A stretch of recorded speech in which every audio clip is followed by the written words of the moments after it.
Hello guys, সবাই কেমন আছেন? আশা করি সবাই ভালো আছেন। তো গ্রামীণ জীবনের বাজার নতুন একটা ভিডিও। এক চাইনিজ আপু সে শাকসবজি নিয়ে এসছে চাইনিজ বাজারে বিক্রি করতে। তো এখানে ভিডিওটার মধ্যে একটা জিনিস আমার ভালো লেগেছে, যে তাদের দাঁড়িপাল্লা। তারা দেখুন কিভাবে আসলে দাঁড়িপাল্লায় ওয়েট করতেছে। তো এই দাঁড়িপাল্লা আসলে রেয়ার, এখন খুবই কম দেখা যায়। বাংলাদেশে আমরা যেসব দাঁড়িপাল্লা ইউজ করি সেগুলোর মতো না, এটা ভিন্ন রকম। আমরা বাংলাদেশে সাধারণত যে সকল দাঁড়িপাল্লা ব্যবহার করি, এক হলো ডিজিটাল যে ওয়েট মেশিন সেগুলো, আর না হলে দাঁড়িপাল্লা। এইগুলো ব্যবহার করে আমরা ওয়েট বা মাপজোক নিয়ন্ত্রণ করি। তা আপুর দেখুন বাজার প্রায় শেষ, আবার অন্য একটা বৃদ্ধা মহিলার কাছ থেকে সে কিছু সবজি কিনে আবার বিক্রি শুরু করেছে। দেখুন মানুষের চাহিদা কীরকম শাকসবজির প্রতি।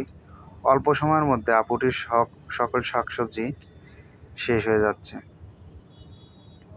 এমনকি বৃষ্টির ভিতরে যারা বাজারে এসেছে তারাও চিন্তা করছে যে অতি দ্রুত নিয়ে এগুলো বাড়ি যেতে হবে। দেখুন অল্প টাইমের মধ্যে আপুটি যত বাজার করেছিল সকল বাজার শেষ। আবার আপুটি অন্য একটা বৃদ্ধ মহিলার কাছ থেকে কিছু মাল ক্রয় করছে, এবং এগুলো ক্রয় করার পর সে আবার আগের মতন বিক্রি করবে। তো বৃদ্ধা মহিলাটাই তার ঝুড়ি থেকে সমস্ত মালামাল ওই আপুটির ঝুড়িতে দিয়ে দিয়েছে, এবং আপুটি বৃদ্ধা মহিলাটাকে টাকা এবং কিছু শাক দিয়ে বিদায় করে দিয়েছে। এখন আপুটি আবার এই শাকসবজি নিয়ে অন্য জায়গায় বসবে এবং এগুলো বিক্রি করার চেষ্টা করবে।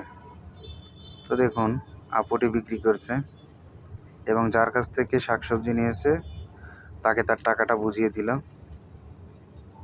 আপু শাকসবজির সাথে অন্য একটা ফলও ব্যবহার করছে। আসলে ফলটা যে কী ফল, কারো জানা থাকলে সেটা কমেন্ট বক্সে অবশ্যই জানাবেন।